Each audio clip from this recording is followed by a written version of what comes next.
The views and opinions expressed today on Black Focus Radio are not the views and opinions of the station, its management, or its advertisers. Now, let's get ready to focus on our issues, our solutions, using our voices on Black Focus Radio.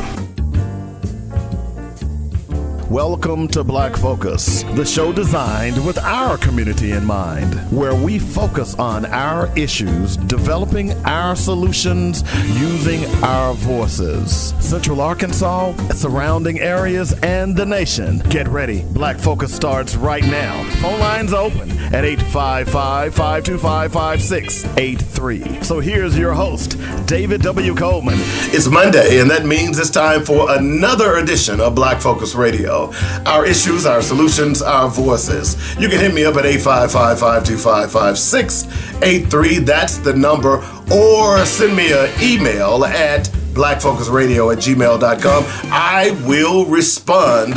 And while you're there, if you've got a show guest, make sure you send that to me as well, and we'll try to get that person on. We're going to start doing more guests in the upcoming 2026 year. In fact, I've got a real good guest that I've kind of already lined up, so we'll get into all of that later on. Also, don't forget about social media. We're on Instagram and YouTube as well as Facebook.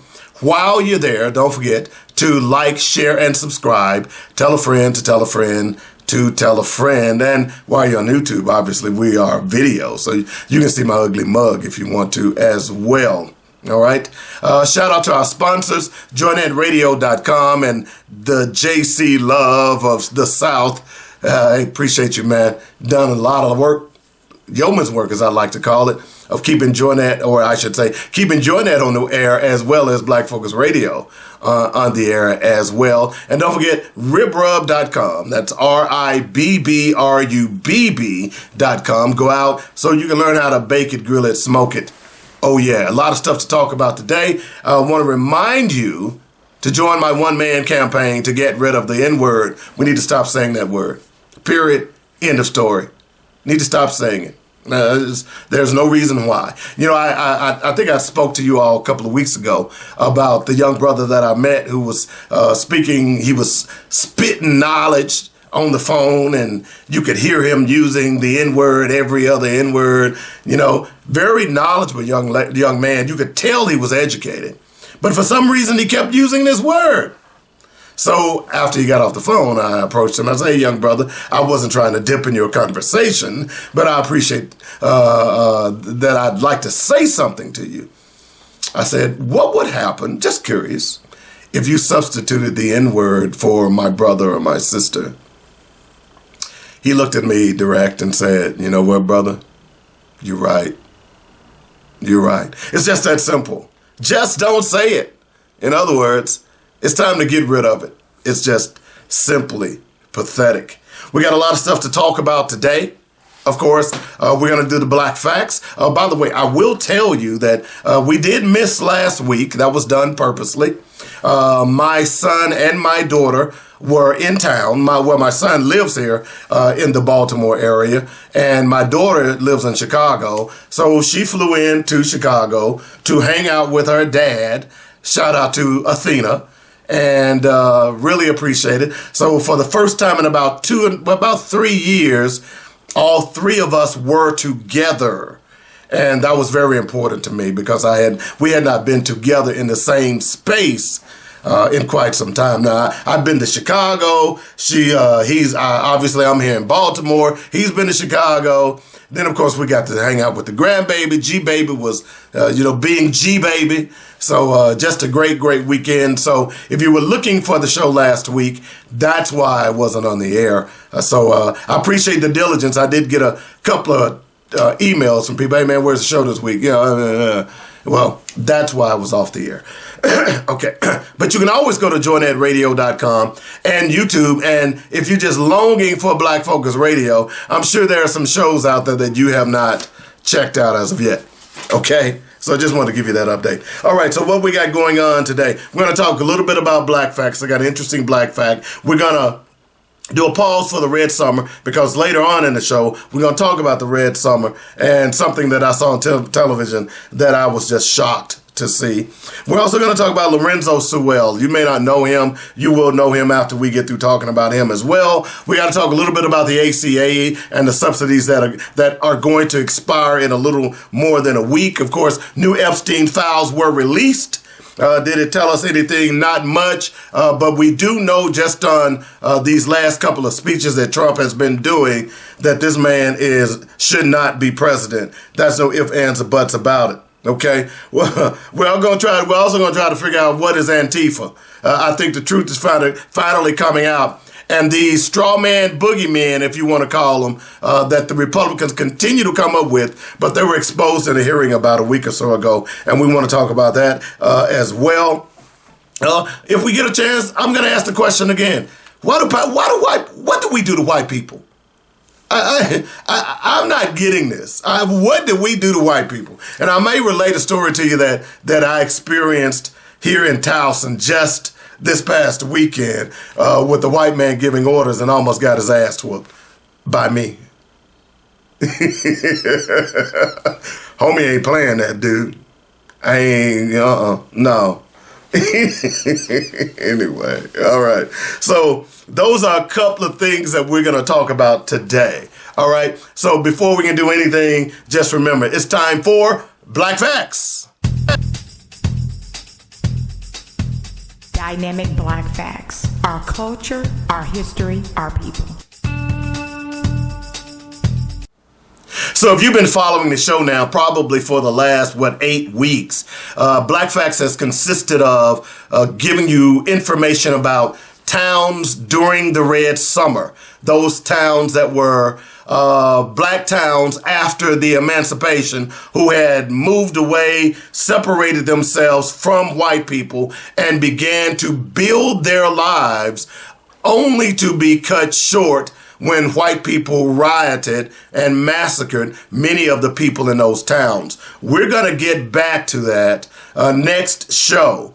But I wanted to, this story was just so fascinating to me when I heard about it. I wanted to just drop this story in. So this story today is about the African slave, Jabari Mansa, the forbidden story America tried to erase forever. And this is why I do Black Facts, because what this story, you're going to figure out that how history is so important and how one black slave scared the hell out of white people just because of his knowledge. I've been telling you all, knowledge is power. In the summer of 2019, demolition crews in Beaufort County, South Carolina, tore down the remains of an antebellum plantation house whose walls had held nearly 2 centuries of secrets. Behind one rotted beam, wrapped in layers of brittle oilcloth, workers found a folded letter written in 1831 by a plantation overseer named Edmund Hale. The handwriting was faint but unmistakably legible. The contents deeply unsettling.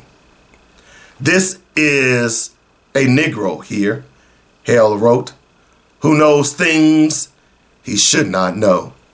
He described a man who speaks of events before they happen, a man with eyes that see through time itself, a man, Hale admitted, he feared more than any living thing. The enslaved man was listed in plantation ledgers under the generic name of Jim, but cross-referenced records now identify him as Jabari Mansa, a Wolof man stolen from West Africa in 1807. What Hale hid in the wall was not a confession of superstition. It was a confession of defeat. And the man he feared became one of the most systematically erased figures in American history. For nearly 2 centuries, Jabari Mansa's story survived only in fragments, unpublished court transcripts, suppressed legislative reports, family oral traditions whispered across generations. What emerges when those fragments are assembled is a truth far more threatening than anything slave owners were willing to admit publicly. The most dangerous slave in American South was not the one who ran or fought. It was the one who remembered. Let me say that again. The most dangerous slave in the American South was not the one who ran or fought. It was the one who remembered. Jabari Mansa was born into a middle-tier family in the Wolof states of what is now Senegal, a social position educated enough to be valuable, yet politically vulnerable enough to be sold to European traders. In 1807, at age 17, he was taken not in a random raid, but in a commercial transaction. A local chief fulfilled a Portuguese trader's contract for young, healthy males with training or skills. Jabari fit the category perfectly. He was the grandson of Agriel, a West African historian whose memory held genealogies stretching back centuries. Jabari had been trained in that oral tradition from childhood. Where European societies relied on written archives, the Wolof relied on disciplined memory, orally preserving knowledge, too sacred and too political dangerous to commit to paper.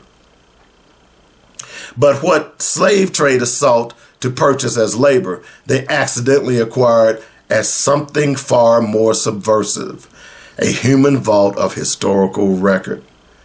During the 3 weeks Jabari was imprisoned in the coastal fortress before boarding the Portuguese slave ship, the Henrietta Marie, he met a griot named Boubacar Dio. Boubacar understood immediately what the Atlantic slave system intended, not merely the theft of bodies, but the erasure of cultures. You must remember everything, he told Jabari.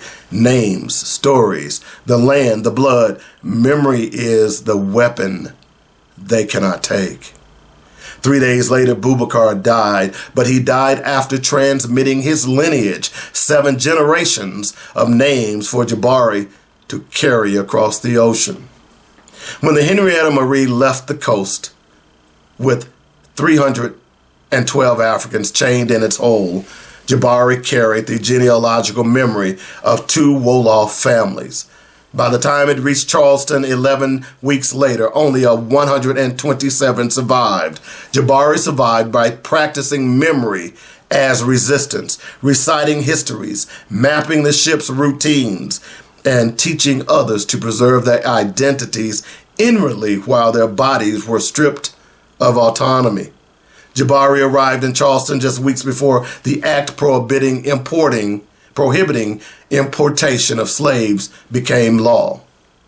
He was purchased by a rice planter, Marcus Whitfield, and sent to the coastal plantation where enslaved Africans died at staggering rates from malaria and brutal field labor. Almost immediately, Overseer Thomas Brennan noticed something disturbing. New Africans usually broke quickly under force of labor and beatings, but Jabari observed, learned, and performed tasks with precision. He maintained eye contact when struck, a direct violation of the performance of submission expected of enslaved men. In Brennan's logbook, the first of many entries about Jabari reads, shows defiant character, requires strict discipline. But discipline did nothing.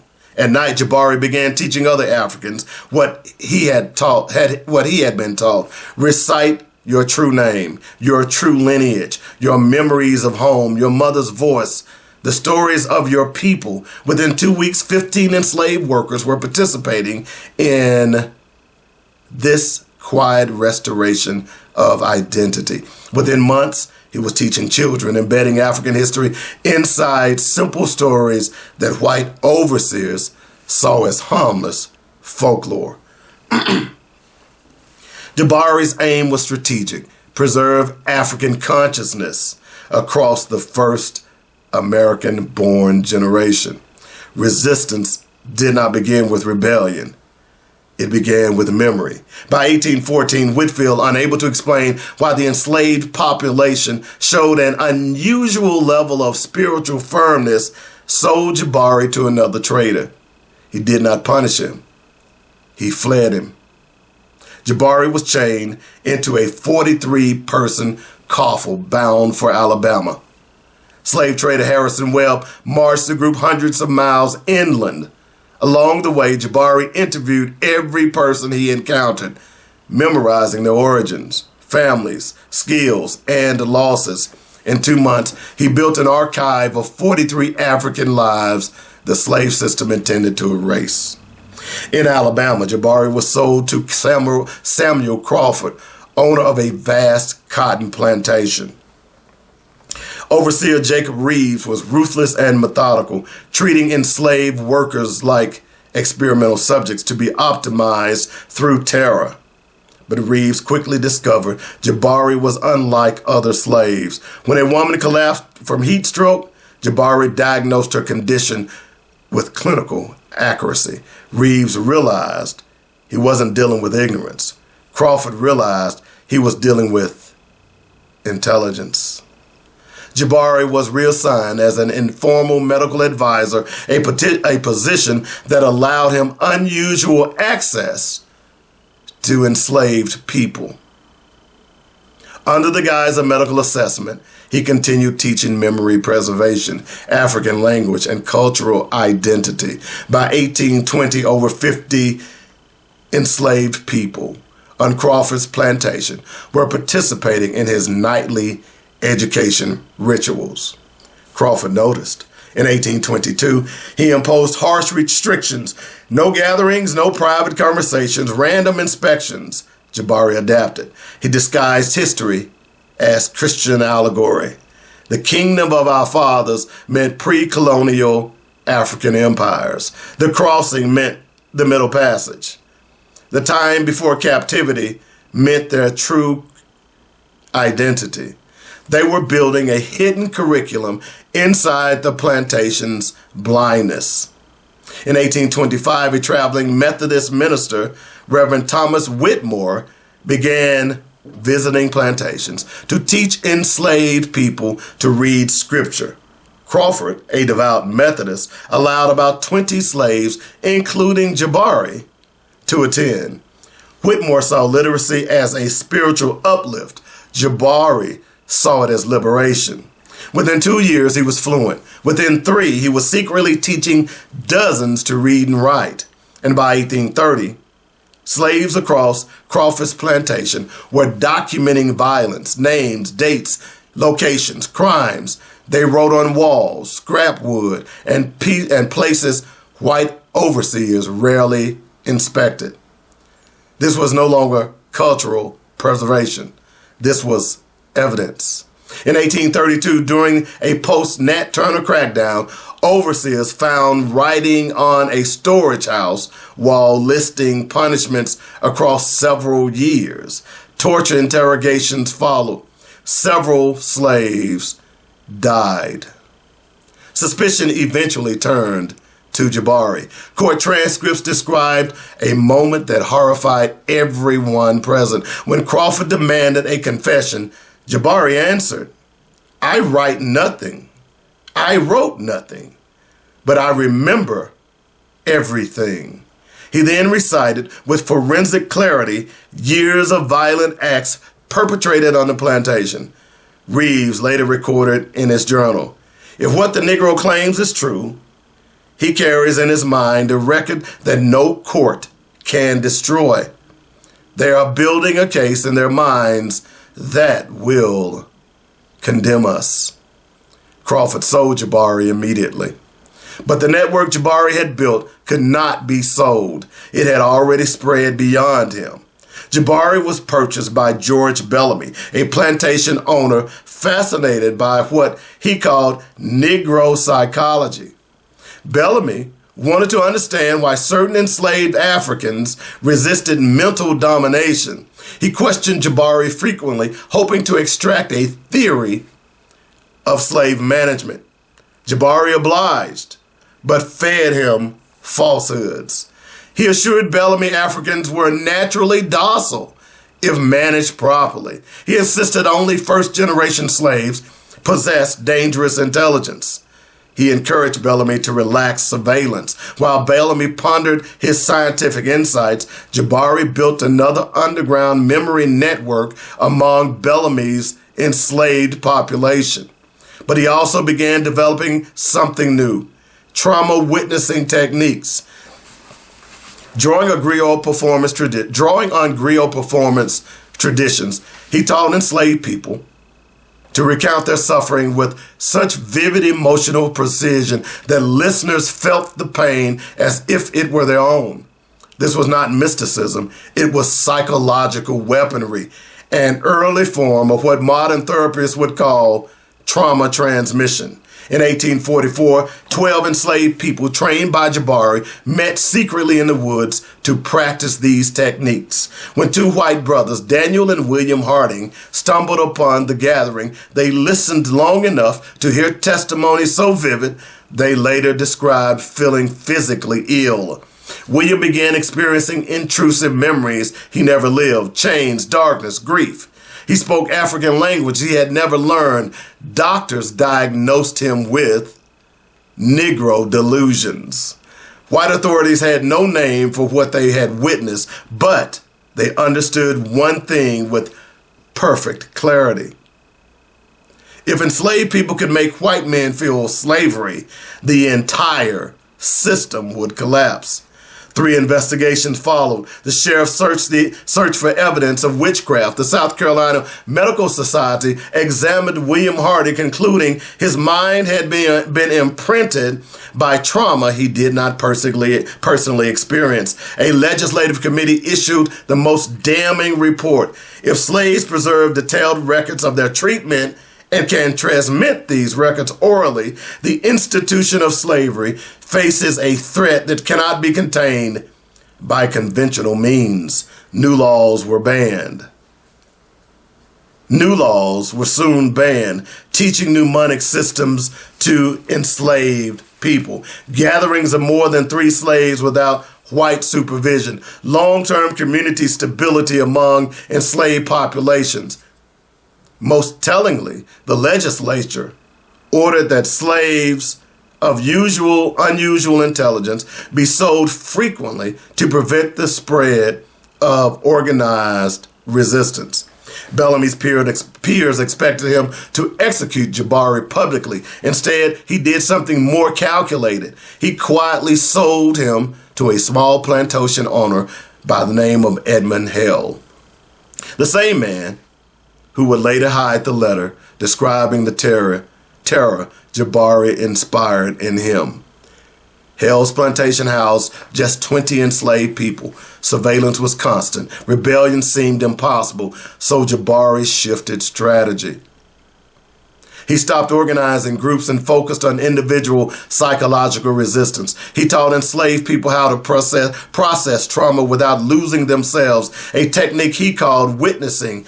At night, alone, each person would recall a painful memory, describe it inwardly, and place it within a narrative that affirmed their humanity. The practice spread rapidly because it worked. People felt less crushed, less hopeless, more themselves. Hale noticed his enslaved workers seemed unbroken, too proud, too conscious.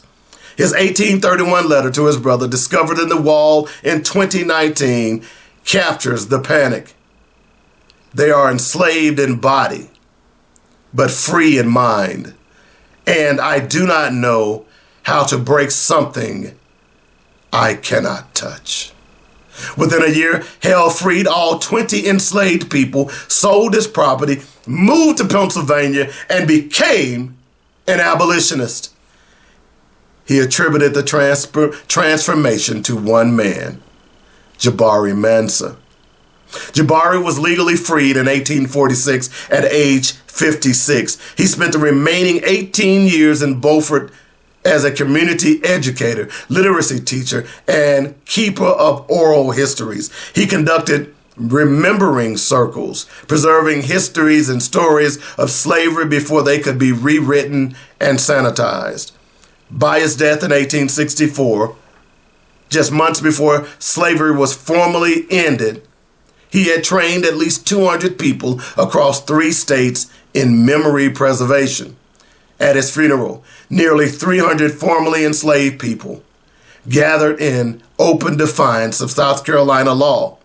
One by one, 17 individuals recited genealogies and testimonies Jabari had preserved. A woman named Charlotte listed 47 people sold from the Bellamy plantation, each name spoken aloud so history could not erase them.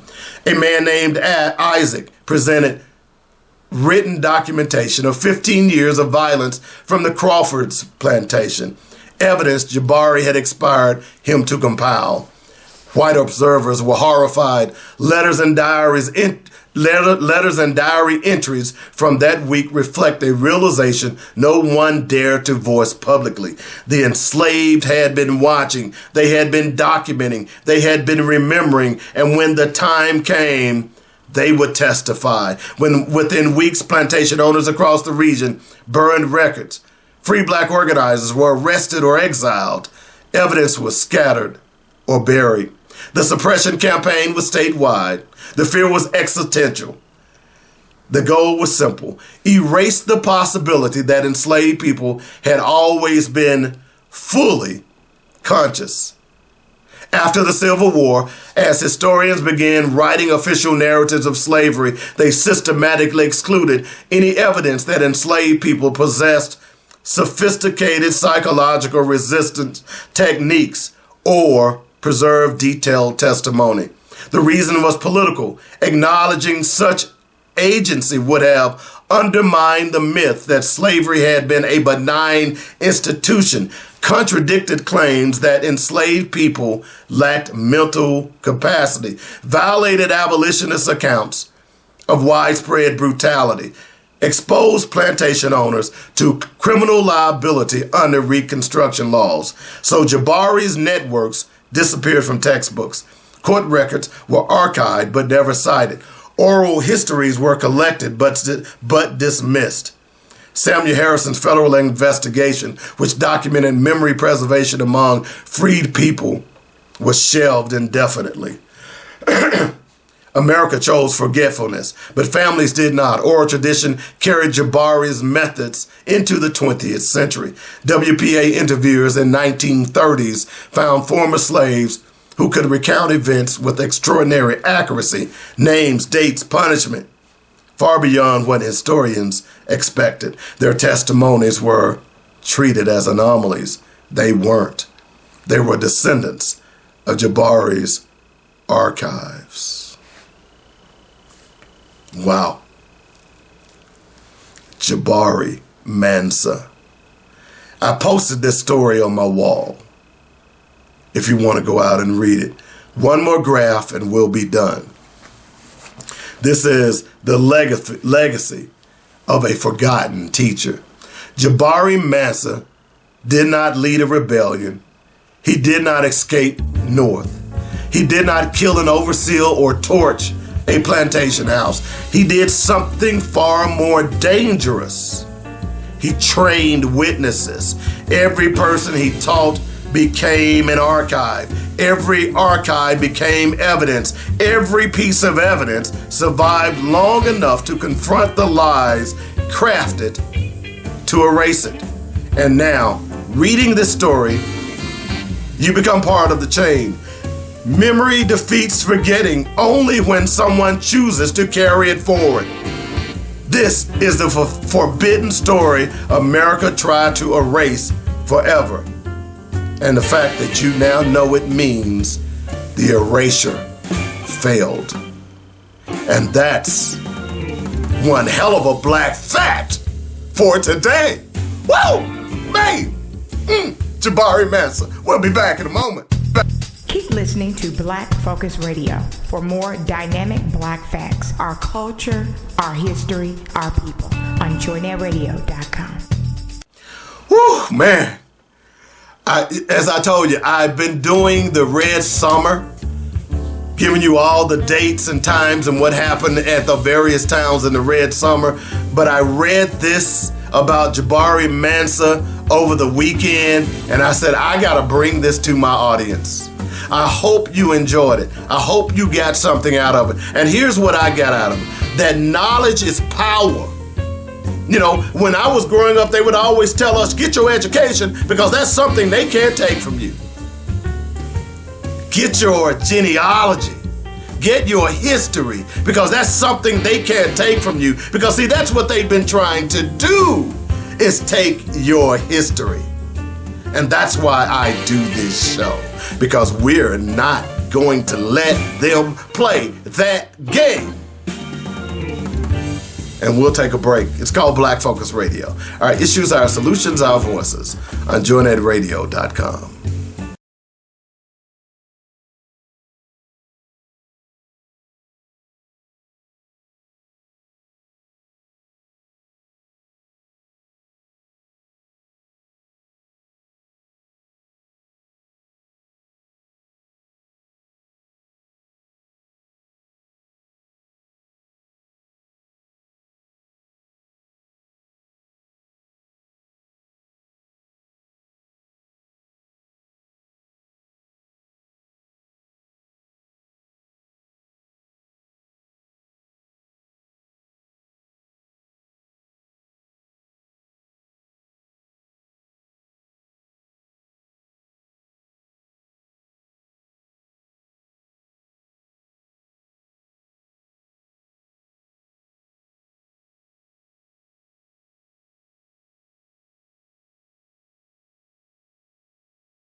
Welcome back to Black Focus Radio. Our issues, our solutions, our voices. 855-525-5683 is the number. That's how you get in touch with me.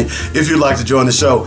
Whew, man, that black fact was fire. That was fire. My goodness gracious alive. Woo. Man, I feel like preaching up here today. Coming up later on, we're going to go with some Kwanzaa principles, so stay tuned for that. We got to cover Kwanzaa by the time we are on to do another show. Christmas will already have elapsed, and we're in the middle of Kwanzaa, so you know I celebrate Kwanzaa, so we're going to talk about that as well.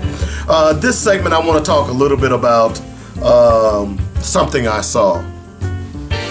And I was sitting in a parking lot waiting and pulled up a video, and one of them was with Judge Hatchett. You all remember Judge Hatchett, right? Beautiful Judge Hatchett has had some tragedy in her life, no ifs, ands, or buts about it. And I had the honor and pleasure of meeting her years ago at a book signing when I was in Atlanta. I was traveling around doing black book shows and got to meet Judge Hatchett. And I'm going to tell you, just a lovely, lovely woman in person. And I'm just going to be honest, fine as hell. It was like when I saw Judge Hatchett without the robe and every brother there, it was like, damn. And that's a compliment. No ifs, ands, or buts about it. So, periodically I watch these shows. Sometimes they'll pop up on my wall and there's something curious. I don't watch them as much as I used to. And then to what they've done now with these reels, they've broken them up in minutes. And look, if the whole show doesn't, if I find something interesting, I want to watch the whole thing. I'm not going to wait. I'm not going to jump from post to post to post, part 1 through part 25. I'm just not going to do that. That's just me. Okay. But this one, I got to see the whole thing. And there was a lady in court who was suing a teacher. And apparently this was some private school. And the teacher was white. The lady in court was black. And she had 2 daughters. And she was suing the teacher for the return of the funds that she had paid to school, which was $25,000. So this was a private school. And the story was that the young girl, who was 15 at the time, had come home after a lesson taught at school, very distraught. And when I first saw the opening of the show, I thought one thing, and man, I thought the white teacher had done something. And as a matter of fact, the white teacher had done something. But she was being sued by the black mother because she had corrupted her child. And the reason the black mother felt that she had corrupted her child is because the white teacher had taught the child about Tulsa. And this is in part why I didn't do a Red Summer story, because I knew I was going to talk about this. She had taught the child about the massacre in Tulsa.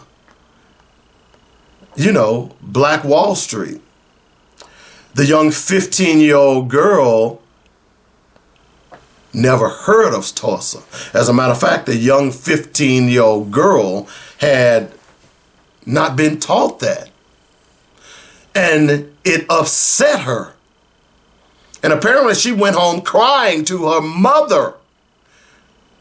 She was upset that these black people had been murdered. Here she was, a black girl, and the people that looked like her had been massacred and murdered by a white mob. And the young girl had made collages. They had did all kinds of things in this class. The teacher, the white teacher, was very thorough in teaching about Black Wall Street. So the mother was suing them, the school and the teacher, because she said the teacher was teaching her daughter, CRT, critical race theory, and she did not want her daughter to learn critical race theory. Let's pause for a moment. Critical race theory is an academic framework examining how racism is systemic in the U.S. in laws and society. Okay? That's what it is. It's an academic lens arguing that racism isn't just individual bias, but is embedded in legal systems, policies, and institutions, creating persistent inequality. Now, before we go on, I just gotta go to a post that I made on Facebook about this very thing. Not this story, but when you talk about the continuous systematic racism, here's a post that I want to read to you of how long, if I can get to it, it's dragging. I'll get to it in a moment. But while I'm finding it, let me go ahead and continue the story. So here was a black mother upset, saying that Tulsa was critical race theory. Now, you know what a theory is, right?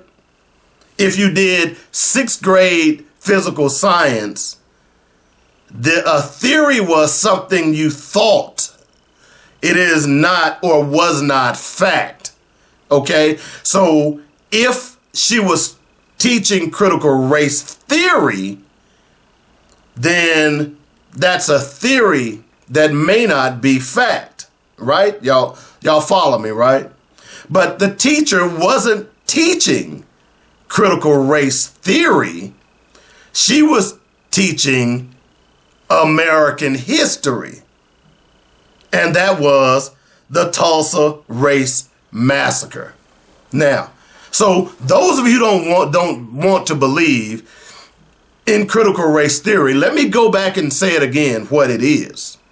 An academic lens arguing that racism isn't just individual bias, but is embedded in legal systems, policies, and institutions, creating persistent inequality. Race is a social construct, and racism is systematic, affecting people of color in areas like criminal justice, housing, and the like.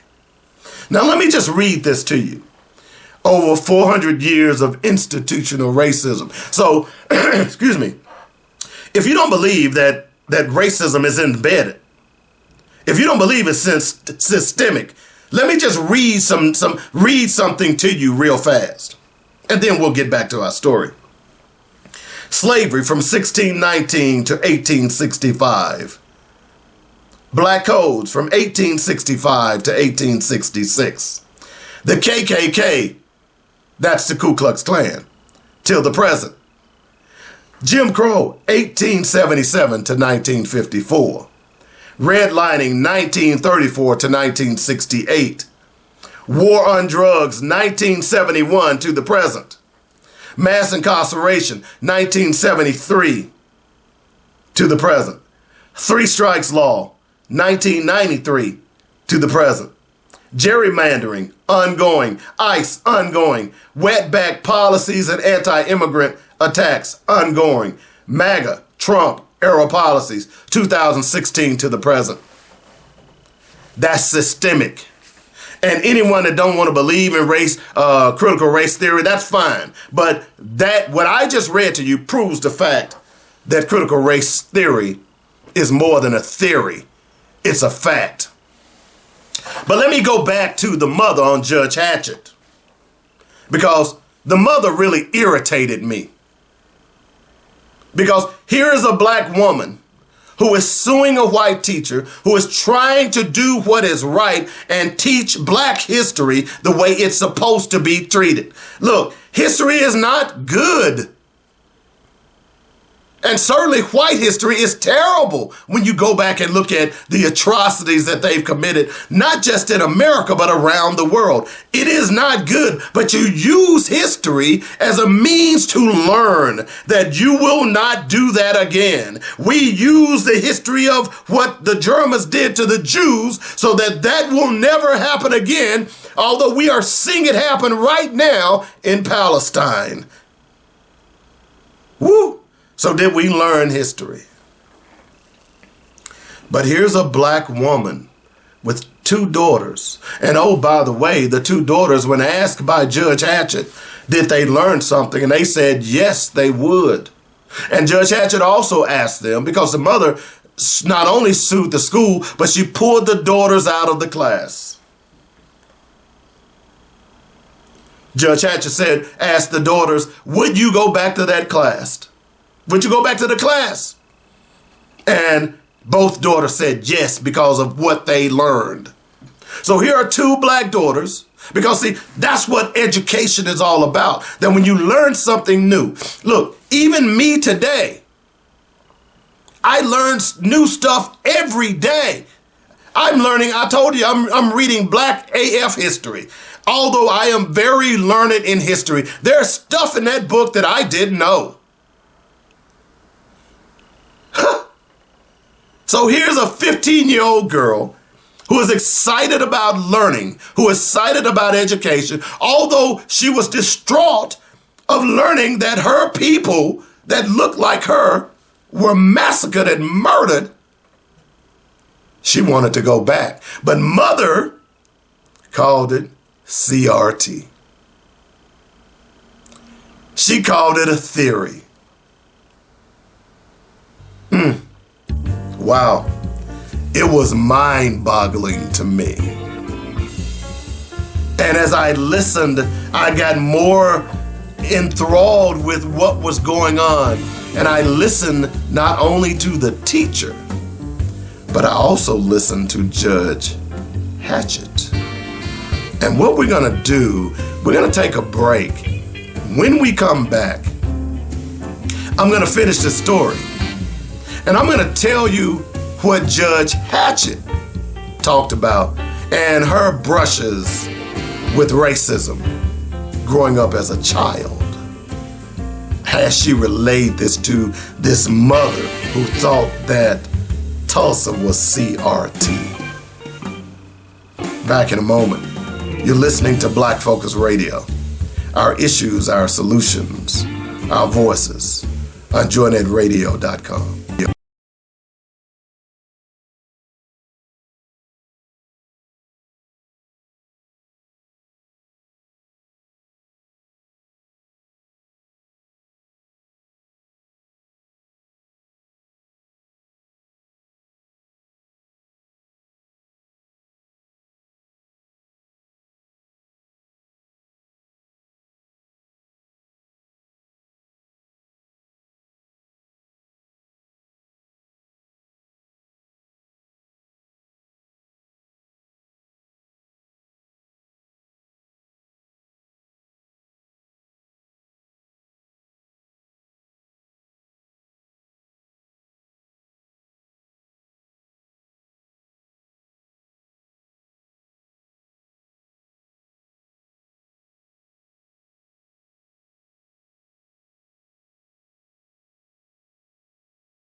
Welcome back to Black Focus Radio. Our issues, our solutions, our voices. 855-525-5683 is the number. That's how you get in touch with me if you'd like to join the show. I was telling you a little bit about a episode on Judge Hatchett that had me enthralled about a black mother mad at a white teacher for teaching her black daughter, the black mother's daughter, about Tulsa, Oklahoma, and the race massacre that took place during the Red Summer.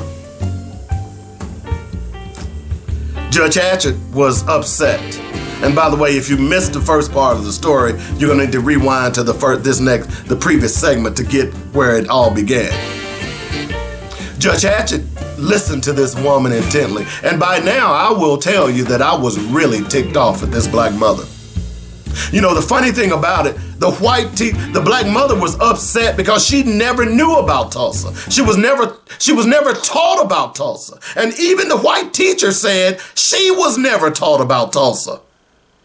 So here's the white teacher teaching a black child about something that happened in our history, and the black mother is calling it CRT and is obstinate. So Judge Hatchett told her a story.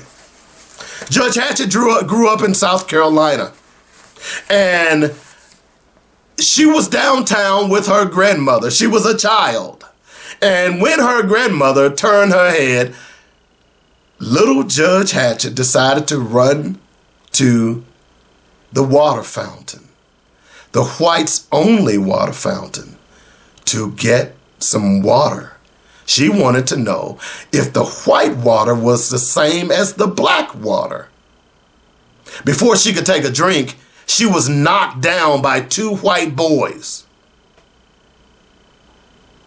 And her grandmother got upset with her, not because she was trying to get some water, but her grandmother knew the implications of what this little black girl attempted to do that could cause all kinds of problems. That wasn't CRT. That was Judge Hatchett's history, and the history of thousands and thousands of black people in this country. And that's the story But even after Judge Hatchett told that story, the woman still was upset that it was CRT. And Judge Hatchett said, "You're not listening to me, ma'am." The fact that that black woman was so ignorant astounds me. And maybe she is the epitome of where our race in America really is the school systems have done such a terrible job, or I should say a great job, of erasing our history that we are so cognitively dissident that we refuse to accept history as fact and are ready to call it a critical race theory. Wow. That's mind-boggling. That brings me to Lorenzo Sowell. You know Lorenzo, right?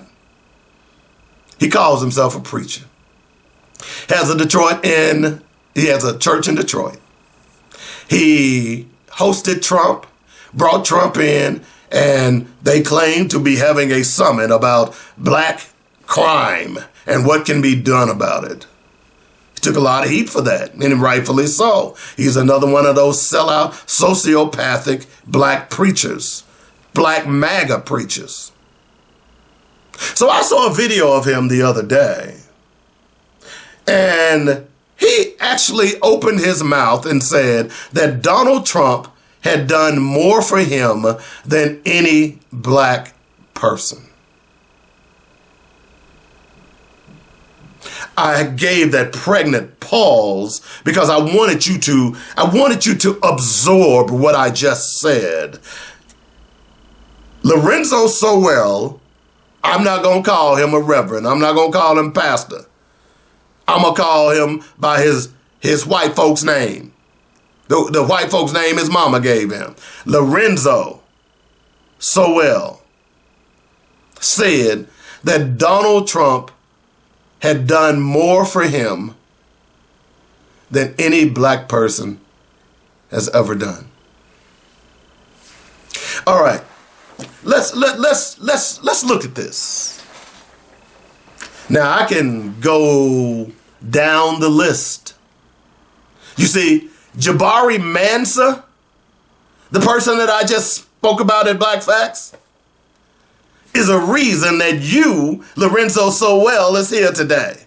It's a reason because that oral tradition that Jabari Mansa passed down is basically what you got.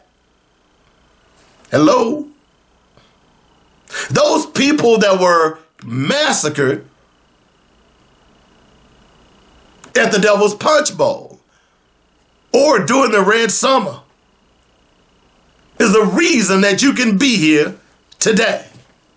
In fact, those people that fought against slavery, white and black, John Brown, white guy, Lorenzo, is the reason you are here today.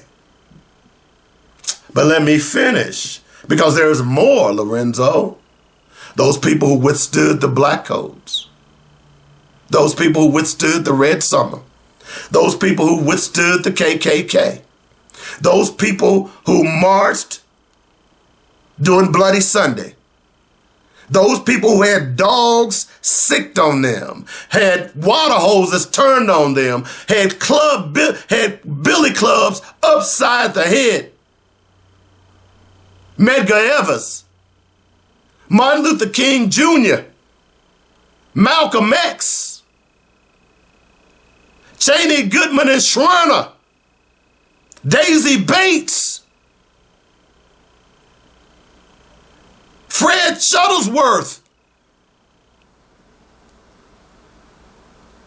I could go on and on and on and on. And I'm not even mentioning those unnamed people who marched, those children who stood at the lunch counters, those children who had dogs sicked on them, those had hot coffee poured on their heads. Not even talking about them. Those 4 black girls who were blown up in the Birmingham church, Lorenzo Sowell. All of those people. Ruby Bridges, the Little Rock Nine. All of those people are the reason that you can sit in your pulpit and espouse the BS that you does and have the unmitigated gall to say that Donald Trump has done more for you than black people? Than any black people? Oh my God. Oh my God. I don't know if your parents are living today, but they'd be ashamed of your ass. If I were a parishioner in your church, I would leave today. You have sold your soul to the devil. It has nothing to do with your political persuasion, my brother. It has everything to do with your unmitigated ignorance. See, ignorance can only teach ignorance. That's all it's good for. And all you're good for is ignorance. How much money is the Republican Party pumping in your coffers for you to sell your congregation down the river? Because that's exactly what you're doing. I almost called you brother, but I can't. Unbelievable. You, along with this young lady, this mother that I was just talking about on Judge Hatchett, are an abomination to the black people. You all don't understand. Remember I played the piece last week where there was this black man with a MAGA hat on, and he was asked, he was talking about Trump had done everything that he had said he was going to do. Okay. So the interviewer asked him, well, what are some of the things that he said he was going to do? You caught me off guard with that one. Wait a minute. You just said that Trump has done everything he said he was going to do. But he caught you off guard with that one? Really? By the way, he said, well, just give me one thing he did that he said he was going to do. He couldn't give him one thing. Hello? What an abomination. It's sad. I don't know. I mean, I understand white people selling their souls to the devil. They have always done that. They have always looked at money over morality. That's why America's America. That's why they can cut your health care, and we're going to talk about that in this next segment. But that's why they can cut your health care. They don't care. But the one thing that keeps us grounded, we as black people, is our moral fiber. And once we lose our moral fiber as a people, then we have lost all touch with reality. And it is dangerous for a black preacher to have a congregation to be espousing such ignorance. I don't care if he's ignorant. He's proven that he is. What I worry about that are people that are sitting in those pews on Sunday morning listening to him espouse bullshit from the pulpit. Because that's all he's doing. Mr. Lorenzo Sowell. That's a damn shame. It really is. So, y'all go check him out. And if you want to repost this pod, please do, because I'm ready for him. Pure stupidity. Unbelievable stupidity. And we have to start calling this mess out when it needs to be called out. All right, we're going to take a top of the hour break. We'll be back in a moment. It's called Black Focus Radio. Our issues, our solutions, our voices on joynetradio.com.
The views and opinions expressed today on Black Focus Radio are not the views and opinions of the station, its management, or its advertisers. Now, let's get ready to focus on our issues, our solutions, using our voices on Black Focus Radio. Welcome to Black Focus, the show designed with our community in mind, where we focus on our issues, developing our solutions, using our voices. Central Arkansas, surrounding areas, and the nation. Get ready. Black Focus starts right now. Phone lines open at 855-525-5683. So here's your host, David W. Coleman. Welcome back to the second hour of the show, Black Focus Radio. Our issues, our solutions, our voices. 855-525-5683 is the number. That's how you get in touch with us if you'd like to join the show. We still got a lot of stuff to talk about today. Certainly we're going to talk about what happened now that the ACA, by the way, have you gotten your update as far as how much your premium is going to be? Haven't gotten mine yet. I'm afraid to look. We're certainly going to talk a little bit about Epstein this segment as well. And Trump is disintegrating right in our faces. He's disintegrating right in our faces. Okay? But one thing I want to go back to real fast before we get to that. I read you some information because I was talking about Lorenzo so well last segment. I read you some information about the systemic racism that is and has occurred in America. Okay? And I wanted to bring up a couple of things that I went by, and I said, well, I'll circle back to them in the show later on. One of the other things real quickly is if you're going out to my wall, you're seeing a lot of Windows stuff as far as Windows fixes, and you're seeing a lot of history. That's what I post, folks. That I'm resigned to post knowledge. Okay? One way or the other, you're going to learn by listening to this show or by simply reading some of the things that I post. Okay? But I want to get back to a couple of these things that was on this post, because I found it interesting when white people want to pretend that racism doesn't exist.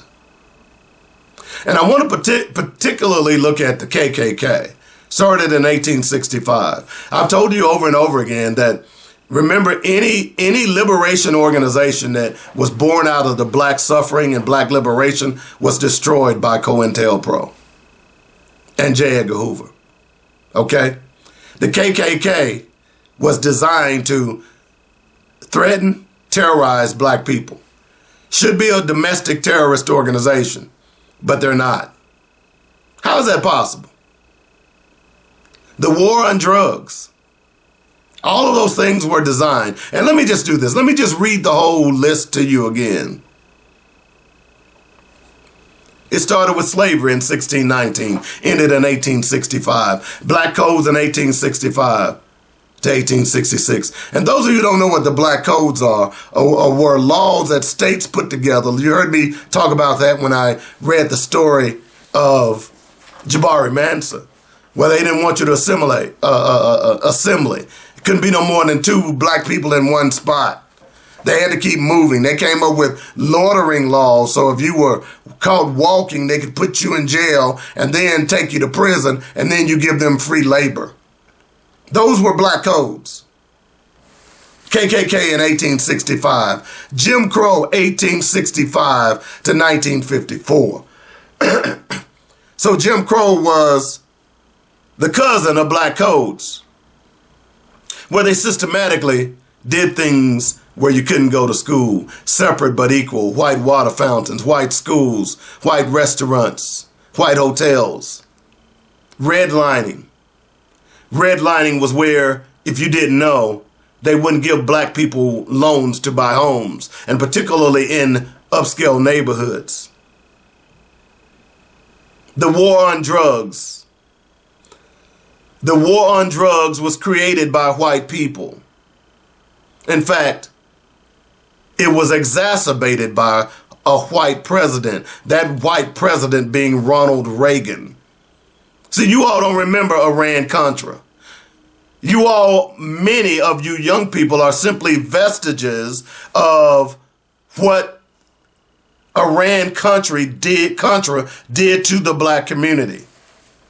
Because this is where Oliver North was shipping guns to Nicaragua and bringing back plane loads full of cocaine. This was the American government. This is not a conspiracy theory. This is fact. Hello? And when the reporter from the San Jose Mercury News uncovered this, he was killed. Oh, that's right. They said he committed suicide. He shot himself 2 times in the head. So they were bringing cocaine into the black community. They used Freeway Rick Ross to help them distribute it to the black community. And now you have the crack epidemic that ravaged black communities across this country. And it was willfully done by the American government. Now, guess what? Private prisons become the thing. So these people who are committing crimes because of crack now can go to private prisons where they can make money, they being white people and investors, off of free labor, by the way. And just to make sure we keep the flow of inmates coming in, we're going to pass a 3 strikes law. So in other words, if you commit 3 crimes, no matter how minuscule one may be, you could go to jail for mandatory time. Oh, by the way, I forgot that they were giving mandatory time for people who were selling crack cocaine. The same cocaine that white people brought in here, that they popularized, because white people were doing more cocaine than black people were selling crack. But cocaine was powder and black people were selling the rocks. So for some illogical reason, they decided that, hey, we're going to give anybody caught selling crack mandatory 5 years. 5 ounces of crack, 5 grams of crack cocaine would get you 5 years mandatory. But 500 grams of cocaine, you would get drug treatment. Guess who was using the cocaine in powder? And guess who was using the cocaine in rocks? Yeah. Okay. Gerrymandering. We are seeing that play out today. So, excuse me, in the break, I was sitting here and I was thinking about Lorenzo Sowell. I don't know how old this young brother is. I guess I could look it up. But see, he don't remember the war on drugs. He don't remember how black community activists fought to try to save their communities, even though the government was trying to destroy it. You know, many like so well blame the black community. It's kind of like the gun situation. Many blame the black community for the gun violence, but last I checked, there's no guns in the black community, or at least gun manufacturers. How did they get there? Where do they come from? Many of the guns that we see are illegal or shouldn't be used or easily accessible. Some of these guns that are on the street with these gang members, wow, where are they getting them from? And oh, by the way, the NRA is subsidizing a lot of these illegal guns. Chicago has long been angry at Indiana because the Indiana gun laws are very lax. So most of the people go to Indiana to get their guns, cross state lines, come to Chicago and commit crimes with those illegal guns that they acquired from Indiana and other states that have lax gun laws. Now, let me be clear. I'm not against guns. I own weapons myself. But there should be some common sense legislation. There should be. But apparently, it isn't. So Lorenzo Sowell don't remember all of this stuff. See, these are battles that we've been fighting for decades. I'm 64 years old. I'm a product of Little Rock Central and the Little Rock Nine. I understand those battles. I understand how Lorenzo Sowell and others like him can sit on white radio stations and white television shows and their podcasts and espouse, their stupidity. Because there's nothing more than stupidity and ignorance. And I don't even want to call it ignorance, because ignorance is something that you don't know. Stupidity is something that you know is wrong, but you cling to it anyway. And for that man to say Trump had done more for him as a black man than any other black man, oh my God. I could have reached through my computer and choked the life out of him. So I just wanted to follow up on that, because that segment, it bothered me. The more I thought about it in the break, it bothered me. I talked about the woman whose daughter who was upset about the Tulsa race massacre. Not because it just scared her, but her mother thought it was CRT. And then you got Lorenzo Sowell. My brothers and sisters, we've got a lot of work to do. This is not a game that we're playing. We are battling for the minds and souls of our people. And we have got to continue to preach, preach, preach. We are battling for those souls. And unfortunately, many of them cannot be saved. It's sad to say. I laugh all the time. You know, more and more now that you've got Asians saying, where black folks are, we need them. You've got Hispanics saying, where the black folks are, we need them. You got all these ethnic groups now who are being accosted by ICE and treated like crap, screaming where the black folks are. The black folks ain't coming. We tired, folks. We are tired of being disrespected. We are tired of being marginalized by people like the Asians, like the Hispanics, and any other ethnic group who don't realize that the benefits that you are having today is because of us. I saw an interview with a brother who was talking to an African. And the question was, what can Africans do, or what should Africans do to try and understand the black experience? And the brother was quite forward, that his African brothers and sisters have got to understand that the reason that they are able to come to America and live the dream that they always had is because of black folks. And to turn your nose, you being just as black as I am, having the same ancestral heritage as I am, to turn your nose up at us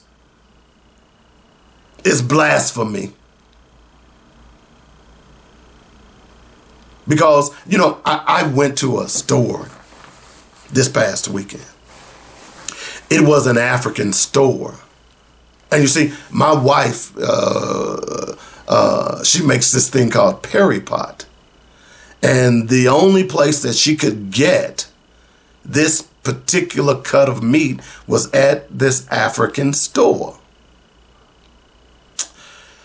So we pulled up, and it's in a little strip mall, and it's just a little strip on a busy street here in Baltimore, North Baltimore.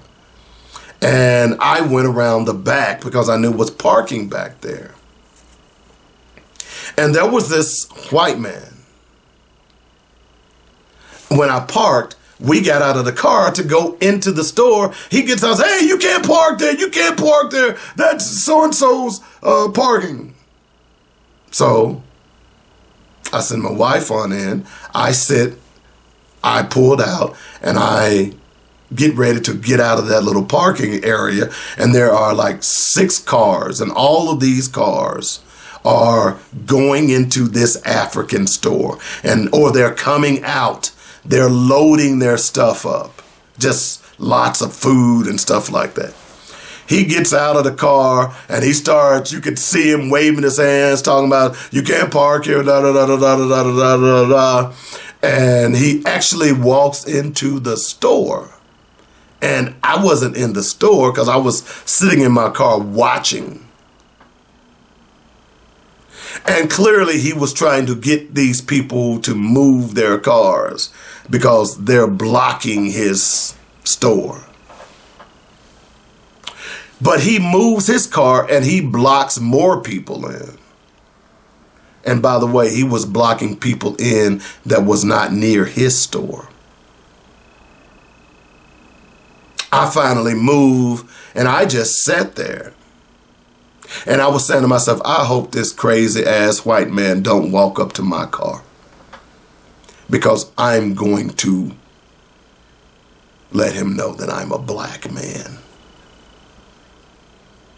So I get out, go in the store, and obviously the people in the store all of them were African that I could tell.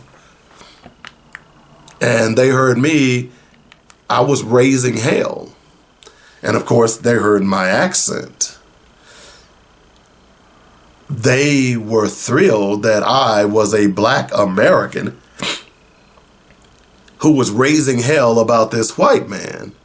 And I was basically telling them, don't pay attention to him. But I was not using very nice words.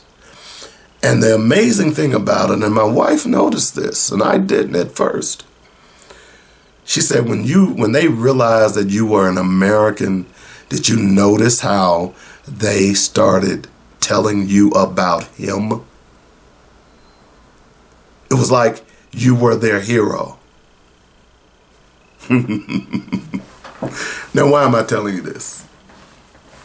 It's just what I was just talking about. Is that those Africans, and they were making money because it's an African store. There are a lot of Africans in this area. So there's stuff in that store I had never heard of. You know what? I was in the store, I saw Ovaltine. You all may not know what Ovaltine is, but Ovaltine back in the day was a mix that they used that supposedly had vitamins in it. I thought they had discontinued it, but they had shelves of the Ovaltine. But the reason I'm telling you this is because those Africans, after they realized that I was a black American and I was basically standing up for them, they were glad. And the reason that's important is because that's what we have to do for each other. And this white man was accosting black women, of all people. The few black men that were there, they just kind of walked away. This was their business. So my point is this, is that they can continue, or you can continue to pretend like you are not a person of color. You can pretend to be Lorenzo Sowell, Byron Donalds, and some of these other MAGAs who are running around, black MAGAs who are running around espousing their BS. But at the end of the day, it is black people who are going to save you. This is why all the minorities are running around saying, help, help, help. Where are the black people? It's always been black people who have saved this country. Go back and look at history. Even the American Revolution, excuse me, it was black people that saved this country. It was black people that helped the American army beat the British. It was black people who turned the tides in the War of 1812. It was black people who turned the tides in the Civil War. It was black people who helped turn the tides in World War I. It was black people who helped turn the tides in World War II, in Vietnam. Black people are the most patriotic people in American history. Black people are even more patriotic than white people. Because here's the deal. You see, when white people went to war, they came back, they had the GI Bill. Everybody, thank you for your service, da-da-da-da-da-da-da-da. When black people came back from the wars, they faced black codes. They faced Jim Crow. They faced segregation. They faced redlining. But they still went and fought your damn wars.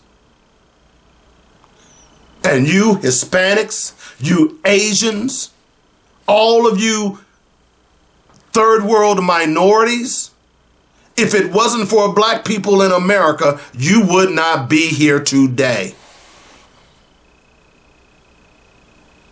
And you got to understand that. So no, we're not coming to fight for you. We've done ours. It's time for us to sit back and eat a pot of greens and eat some cornbread. That's what we doing. We watching to see if y'all understand yet. Y'all don't understand yet. I'm seeing posts. I'm seeing videos of Asians and you know, I'm really loving the post where y'all realizing that y'all really were black first before you turned white. History is a mug. But no, we not coming, folks. We tired. We tired. No, I didn't say tired. We tired. If you're from the South, you know what that means. We tired. Whew, man, I'm sorry. I just went off on a tangent on that segment. I wasn't planning to get into all of that. I really wasn't. But I just had to because I'm tired. Why do y'all, I don't understand why white people, all the stuff that we've done, we didn't do anything to white people. That list that I just read, slavery, black codes, KKK, Jim Crow, redlining, war on drugs, mass incarceration, three-strike out, gerrymandering, ICE, all of that, you all did to black people. We didn't do it to y'all. What did we do to y'all that make y'all think that it's okay to treat us like crap? I don't understand. I'm confused. That's a question that I ask all the time now. As I study more and more history, you would tend to believe that, okay, these people did. Let's give you an example. Hitler killed 6 million Jews. Hitler and Nazism should be what? Ostracized. And it is. Always will be. Black people didn't kill nobody. In fact, black people gave you what you got today. Black people gave you math, gave you science. Oh my God, it gave you medicine. There are so many things that are now being discovered that black people did. The light bulb, the heating, the computer, the cell phone. My God, look, they depended on 3 black women to get their asses to space and back. What do we do to y'all? We have done nothing but contribute to this country, yet you all continue to treat us like crap. I don't get it. Are you that angry that you came from us? Are you that angry that you are our children? Is that what it is? Are you the prodigal children who have turned their backs on their parents? Gosh. I posted 3 videos last week.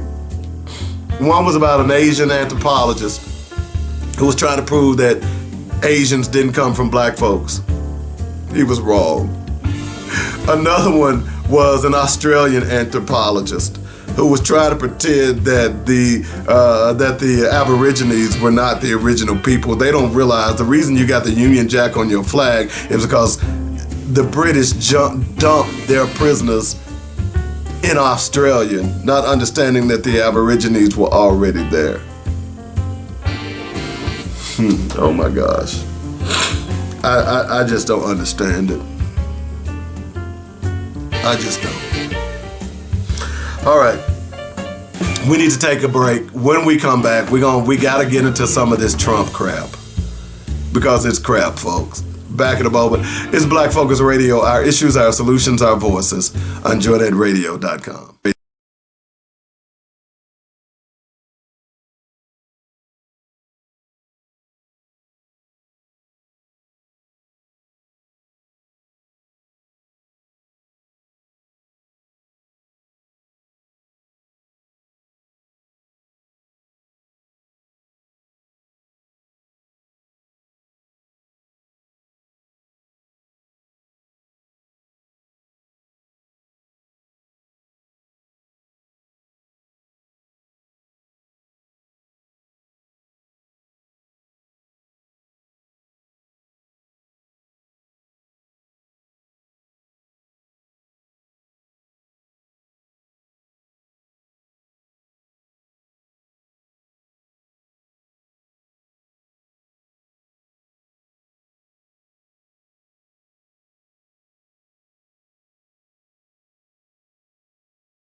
Welcome back to Black Focus Radio. Our issues, our solutions, our voices. 855-525-5683 is the number. That's how you get in touch with me if you'd like to join the show. We've talked about a lot of stuff today. Of course, we're going to talk a little bit about this Trump thing. Of course, last Friday at midnight was the deadline to release all of the Epstein files. Again, this man is violating the law. He refused to do it. He's released bits and pieces, and many people believe that what he released is heavily redacted, and a lot of it is him. There were a few things that did come out that is evident that he knew Epstein a lot more than he's trying to pretend. All right? That is nothing new to me, and it should not be anything new to you. Okay? That is just a fact. I've been telling you all ever since this thing broke that this man has had, he is knee deep in the Epstein mess. There's no ifs, ands, or buts about it. And it just gets deeper and deeper. And you know, I was listening to a historian talk about Thomas Jefferson. And what you all may or may not know is that Thomas Jefferson's wife died before he decided to get busy. Well, he was already getting busy with Sally Hemings, who was a little girl. Okay? He was already getting busy with Sally Hemings. Remember, he built her a room off the side of his room. Oh, and by the way, what you did not know, Sally Hemings was his first wife's half sister. Because his dad, her dad, had slept with Sally Hemings' mother. Well, I should say she was her cousin. So the pathology of white men raping young girls is historical. This is how they prove their power, their prowess, by raping young girls, and particularly slave girls. And those of you who want to try and argue that, hey, well, you know, back then young girls was having sex and boys were having sex a lot earlier than they are today. You really want to say that? You go right ahead. But that dog ain't gonna hunt on this show. It was sexual abuse beyond measure. And here's the one thing that you have to be clear about. What we know about history and slavery is probably 1/10 of what went on. You see, we can talk about prison, and we can have people, relatives and friends who have been to prison who can come out and tell us stories. But what they tell us,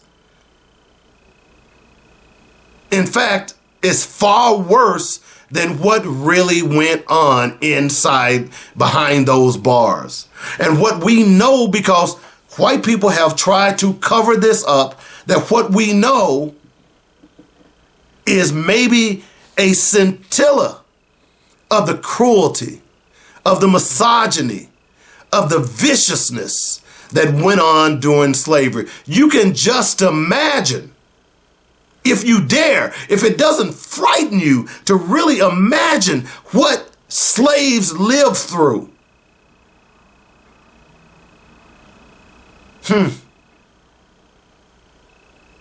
It's amazing to me. And the bottom line is that these people have always had a history of sexually assaulting young girls. Which brings me to John McAtee. Are you all familiar with John McAtee? Let me pull up some things about who John McAtee is. Okay? Because this, as I said before,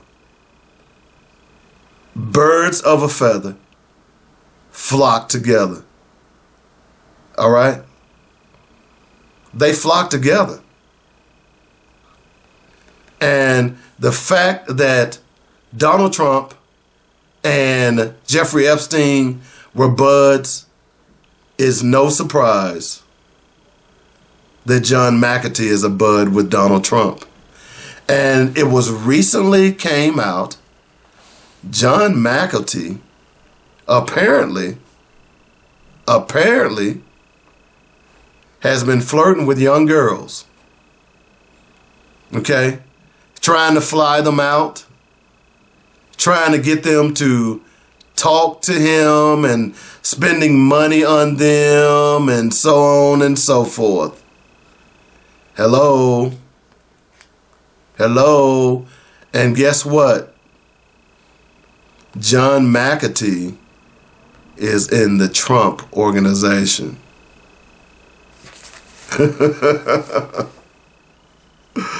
Oh, wow. This is crazy. So, Donald Trump was a friend of John McAtee, or I should say Jeffrey Epstein. And apparently, one of the people in his cabinet has been hitting on young girls.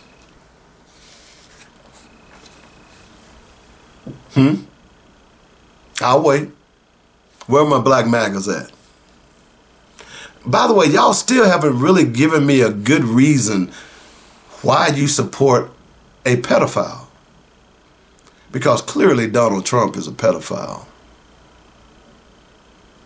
Okay?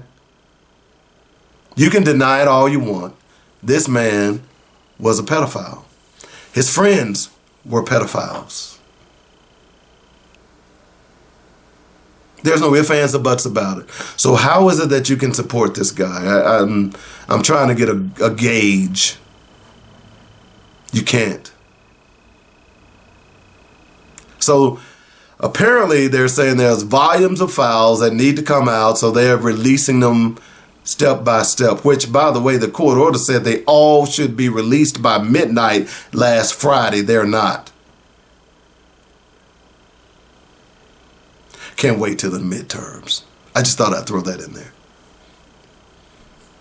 Because, see, here's the thing.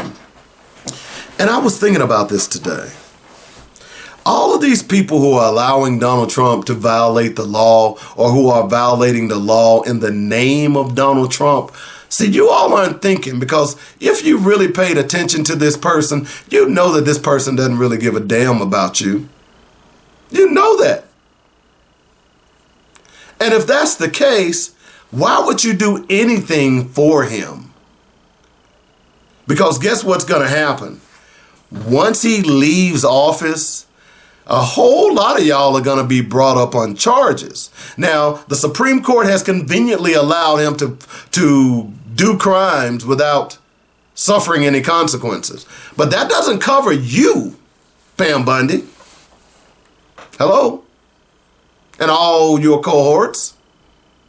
That doesn't cover you, Pete Keg's breath. All of you all who are violating law and trying to stick your chest out, pretending like you're doing something noble for the country. We're going to see how noble you are. I hope you're saving your pennies. And I got a feeling that the money that you're earning right now, and the Trump family better hope your daddy don't die anytime soon. Because all that crypto money you earning right now is going to be burned up in legal fees. I'm telling you. All the people that are currying favor with you right now, they're going to leave you like rats leaving a sinking ship. I'm just saying. So y'all better get ready.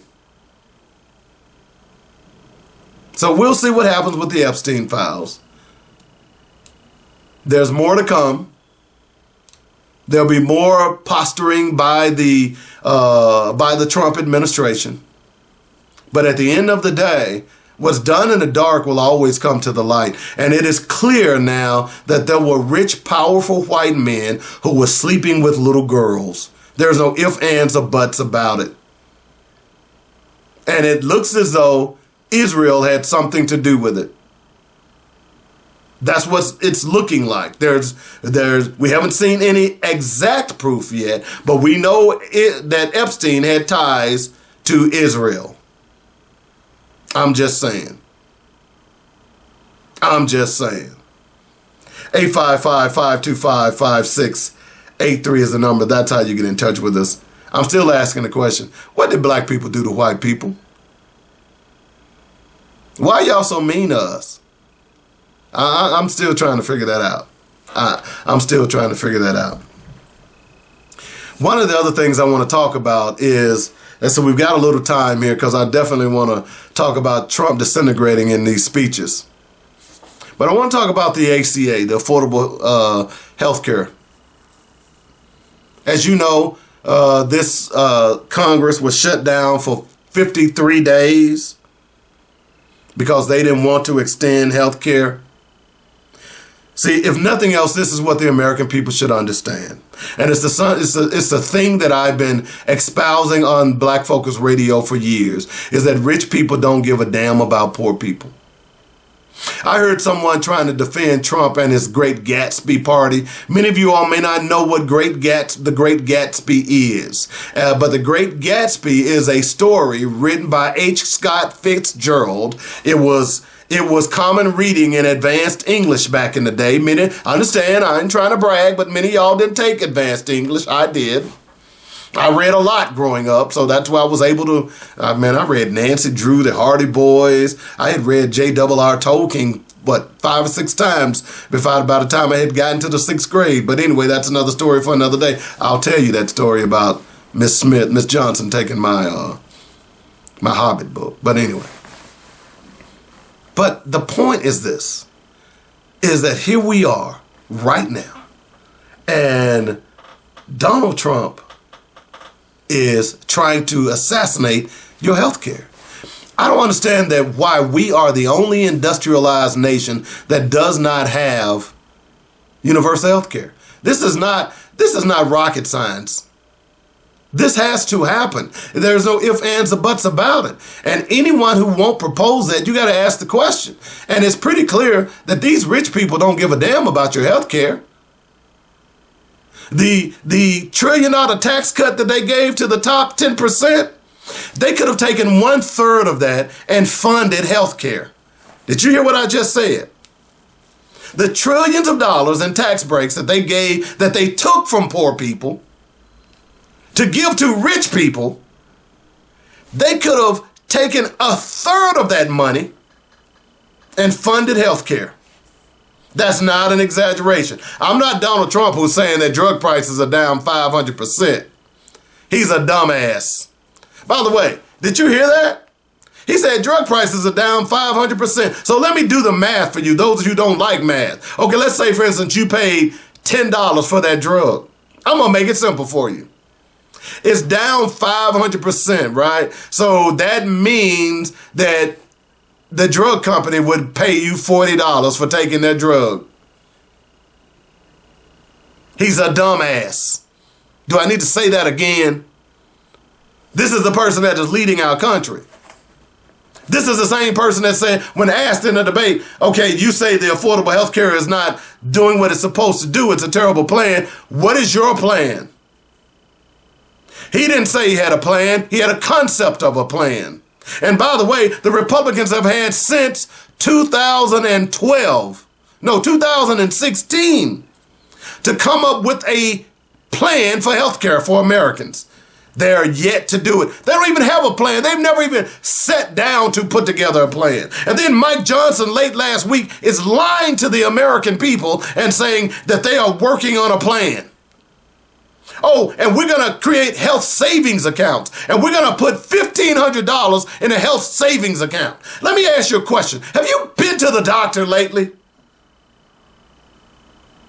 What is $1,500 going to do? Have you had surgery? Have you had to have an MRI? Have you even had to have an x-ray? And God forbid if you have to go to the emergency room. Hell, I went to Johns Hopkins and they never saw me and tried to charge me $1,600. Shit. I mean, I'm sorry. I'm serious. I sat in Johns Hopkins for over 12 hours and they never saw me. And I finally left. And then I get a bill for $1,600 for them taking my damn blood pressure. And they're talking about they're going to give you a health savings account for $1,500. Well, that wouldn't have even, and I didn't go to the emergency room because I just wanted to go. I was having some serious issues.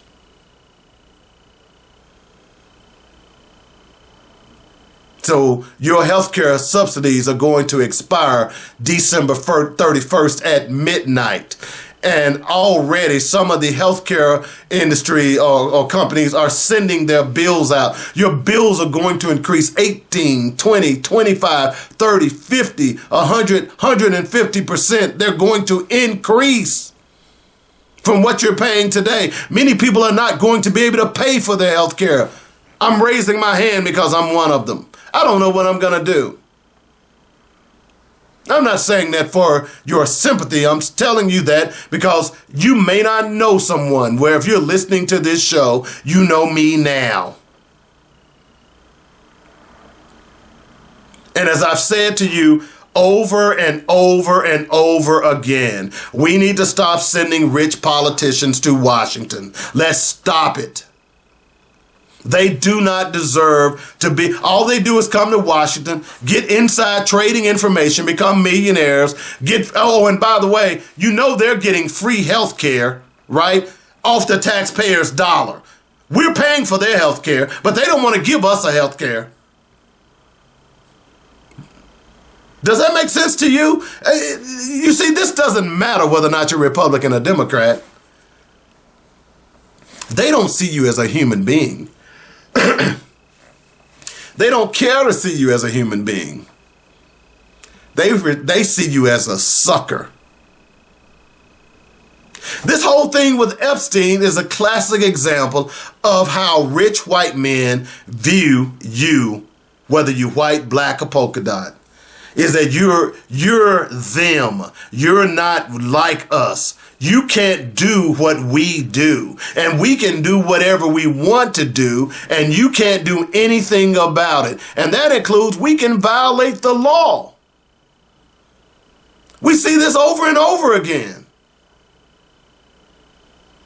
What was the name of that company that was found guilty of flooding communities with drugs? It wasn't. I can't even think of it off the top of my head. They got a slap on the wrist. They've even labeled it different. White collar crime. You know, white collar crime doesn't do any harm to anybody. They were just stealing. I just saw a video the other day where I read a story of this white woman who embezzled $2.1 million. She's only getting a couple of months. If that would have been a black woman, that woman would be in jail for 5, 10, 15 years. Rich people don't care about you. They just don't, man. We've been fooled to believe that somehow or another, if we elect a rich person, that rich person will care about what we are doing, that they will be concerned about us. You know, if you've never had to eat beans for 3 days in a row, then you don't know what it's like to eat beans for 3 days in a row. If you don't know what it's like to go to school with no breakfast, or you depend on the breakfast that the school is providing because your mama don't have enough to feed y'all, or in the summertime, the biggest crime of school being out is that you don't have lunch. Because a lot of times, lunch is the only meal that a kid will get. And that lunch is at school. So when school is out during the summer, what do they do for lunch? When they're out for the Christmas break that's coming up, that started Friday, are those kids going to have food? Are they going to be able to eat lunch? See, this is what's going on. See, they don't understand that. You see, I worked a summer program where we put together lunches and took it to various parks in the Little Rock and North Little Rock area. We had 12 stops where the federal government had provided money so that we could put lunches together so that we could feed kids who would not even have lunch during the summertime. But you're voting for politicians who don't care whether or not your child is fed. They'll get up there and they'll claim America this and I love America. And they'll stick out their chest and claim how patriotic they are. If you're patriotic, then you take care of the people who put you where you are. The only thing you're patriotic about is the fact that you're about to get paid. From corporations, from big business, from drug manufacturers, from big oil. And you will sell your own constituencies down the river in order to pad your pocket. And that is exactly what they did with the affordable health care and these subsidies. That is exactly what they did. I just told you that for 1/3 of the money that they gave to those billionaires and trillionaires, they could have funded the ACA.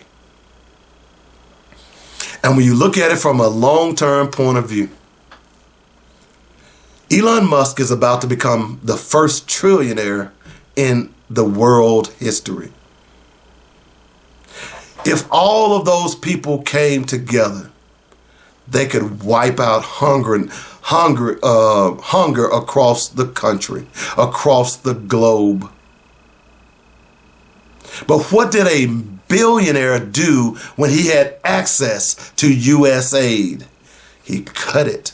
The aid that was feeding people in third world countries. That billionaire was Elon Musk. He didn't give a damn. He did not give a damn. So you tell me again why you continue to vote for these millionaires and billionaires. I talked about The Great Gatsby. The Great Gatsby was a story about richness, about in the time of the Depression in the 1920s. And it was about rich people being able to do things that poor people could not do. And there you had the current person in the White House, while people didn't have SNAP benefits, while people were not being fed, Thanksgiving right around the corner, the Medicare and Medicaid had been cut, and here was a man who was throwing a Great Gatsby party. And I heard one of his sycophants say, oh, well, there was nothing wrong with him having a Great Gatsby party the Friday before Halloween. It was just about Halloween. You see, those people don't get it. The symbolism was stark.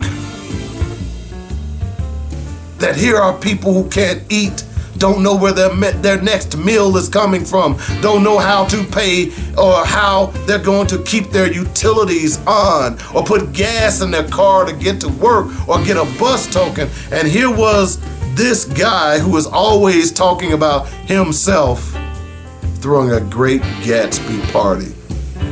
Oh, the irony. You gotta read the room, Donald. And that's something you can't do.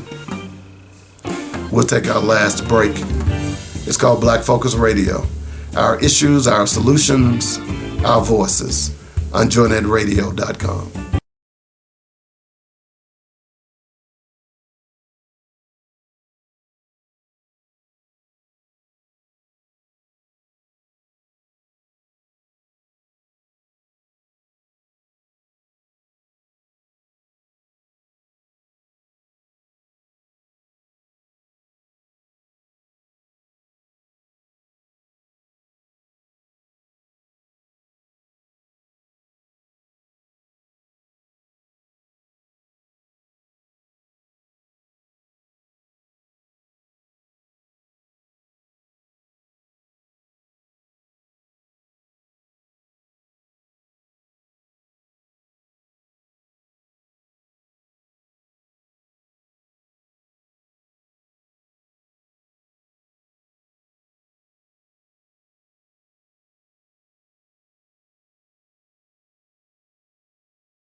Welcome back to the last segment of Black Focus Radio. It is called What We Must Do. It is a segment that I use to try to give you some marching orders. Try to get you to think about things that you may not be doing, what you should be doing going forward in order to help us, our people. So, after reading the story of Jabari Mansa, and talking about the mother who didn't know that the Tulsa race riot was real and not CRT. It became apparent to me that sometimes in this business, when you're trying to educate people, it seems like you're just banging your head against the wall. You see, it seems like no one is listening to you. You sometimes say to yourself, why do I keep doing this? And then you realize that you keep doing it because there's a calling on you to teach. I'm not talking about teaching in a classroom. I'm not talking about teaching as a professor. I'm talking about teaching, standing on the mountaintop and screaming and educating. And although you might get tired, although sometimes you might get frustrated, but you got to understand that you got to keep doing it. You got to keep standing in the gap for people. I applaud that white teacher that I spoke about earlier in the show who decided that she was going to teach her students, regardless of their skin color, the story of Black Wall Street.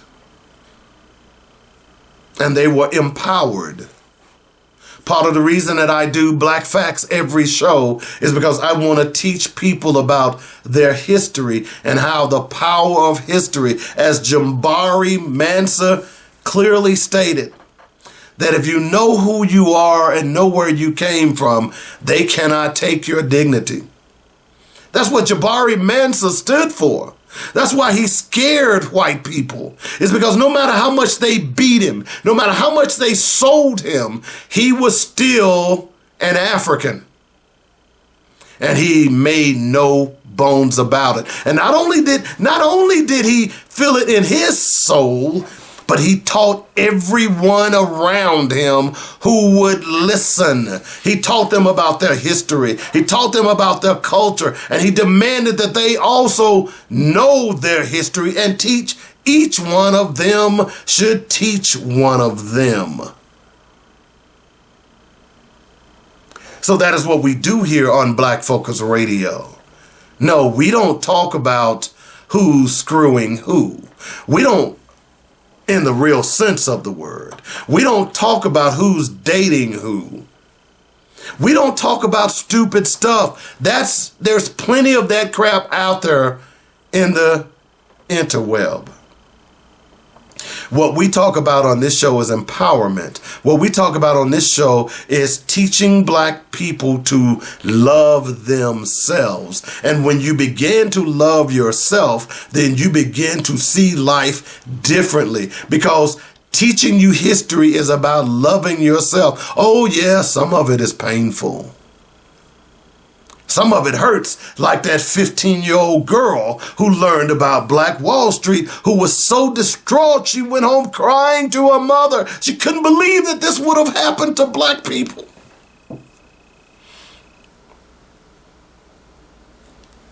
Jabari Mansa's story didn't become clear until 2019. He died in 1864. He was probably the most scariest man to ever come through some of those plantations. They thought he had some type of, he could see in the future. They thought he was some type of clairvoyant. They couldn't understand him. And the irony is that you would have think that they would have killed him. But they were afraid of him. I tell people all the time, if you mess with me, I'm going to come back and I'm going to haunt you. When I die, I'm going to hunt you from my grave. Apparently, that's what they thought Jabari Mansa was going to do. And Jabari taught everyone who would listen. So much so that one of his captors sold his plantation, sold all of his slaves, and became an abolitionist. That's powerful. Hello?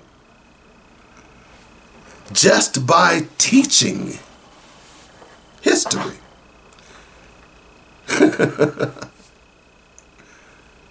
So what we've got to do, brothers and sisters, we've got to teach. Just like I taught that young brother that I told you about earlier in the show that was using the N-word, and I simply approached him, didn't walk up to him and say, hey, brother, you need to stop using that word.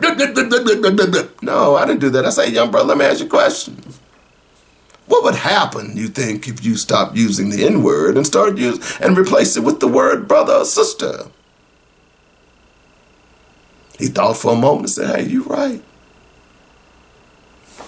That's teaching.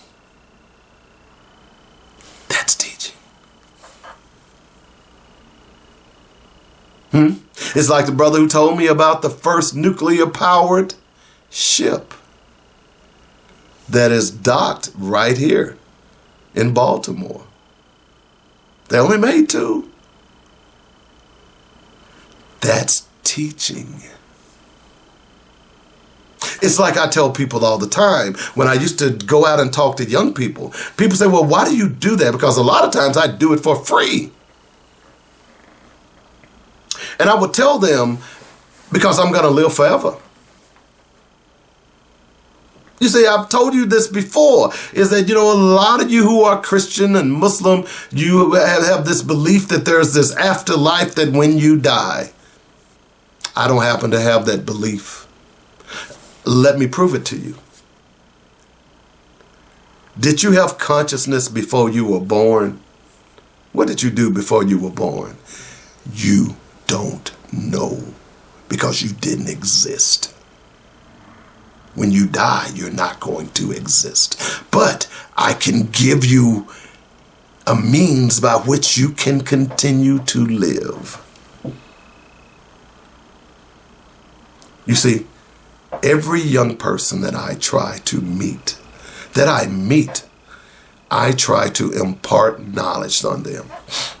That's what I did in my rites of passage camps. That's what I did to my stepsons and my step cousins and every young person that I met. I wanted to impart knowledge on them, particularly children.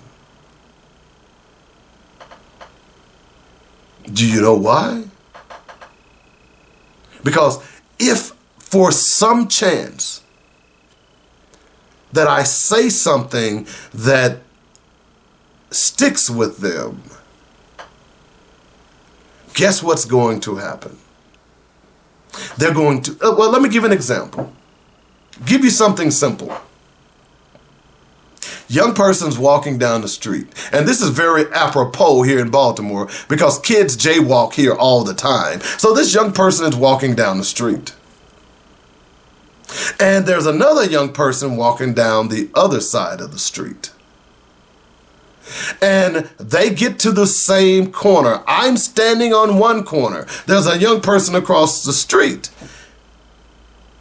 There are cars coming. The young person across the street jets out in front of the car and gets smashed by a car. The young person on my side, before he jets out, I reach out and I grab his arm and I pull him back. I said, hold on, young brother. There's a car coming. I save his life. So for the rest of his life, he's going to remember that man that he didn't know, who saved his life and kept him from running out in front of that car. And it became stark to him when he saw the person across the street get creamed. Blood everywhere. What's my point? My point is this, that I'm going to try to drop as much knowledge on every young person that I can. In fact, I'm going to drop knowledge on every person that I can, whether you're black, yellow, or polka dot. It's like the lady I met who was bragging, black lady who bragged about the fact that she was a Republican and was happy that they had cut SNAP benefits. And by the way, she didn't know about the Red Summer. So instead of chastising her in her ignorance, I told her about Tulsa. See, that lady that I saw on Judge Hatchett was not a surprise to me because I had already met a person right here in Baltimore, Maryland, who did not know about the Red Summer. And I dropped cold knowledge on her, just like I do every day on this show. And you know what? I'm going to live forever in her mind. So what I'm saying to you is that if you really want to live forever, then you need to start teaching these young people. Because when you teach them, then they're going to go and explore more knowledge. And they're going to then, you know what? I met this man who told me about this. I met this man who told me about yada, yada, yada, yada, yada. And they're going to teach his children. And then guess what? When their children grow up, they're going to say, my mama taught me this. Mama, where did you learn that? So-and-so? Oh, I learned that from this man. I forgot that. I didn't even know that man's name. He was an old man, da-da-da-da-da. And then when their children grow up, they're going to teach them. And it becomes multiplicative. And guess what? That original person that dropped that knowledge is now living forever. I'm going to live forever. Why don't you join me? Why don't you can join me today? Turn off the PlayStation. Put the phone down. And if you're using the phone, when you find history, share it. That's what I do on my site now. People say, you don't ever respond to my post anymore. Well, I don't ever see your damn post because I'm too busy dropping knowledge. I ain't trying to see who's sleeping with who and who got a fat butt and the girl on the internet shaking her butt in a bikini, and I don't care about that stuff. Yeah, you can stop. Oh, look at that. But that's not what I'm about. I'm about trying to live forever by dropping knowledge on you. And you remember that, hey, David Coleman said this. See, this show is going to live. So when I pass away, somebody's going to go back on YouTube and look at that Black Focus. Oh, man, I remember that brother. Or why didn't that brother get more pub? I'm not doing this for publicity. I'm not doing this for clicks. I'm doing this simply because I love my people. And I understand, just like Jabari Mansa did, that knowledge is power. And the only way that we can overcome the oppressor is through knowledge. And in order to share knowledge, we have to teach. And that's what we must do. All right, folks, got to get out of here. Hope you enjoyed the show. I certainly enjoyed it. Enjoyed being with you. Sorry I missed last week. Had to spend that precious time with my son and daughter. We don't get to do it much often, and I wanted to do it. Needed it.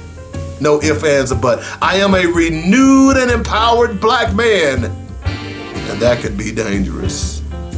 Hello. Remember, brilliant minds discuss ideas, average minds discuss events, and small minds discuss people.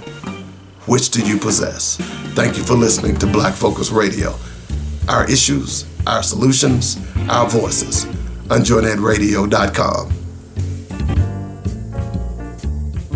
You've been listening to Black Focus, where we discuss our issues with our solutions and our voices. Join us every weekday afternoon at 1 p.m.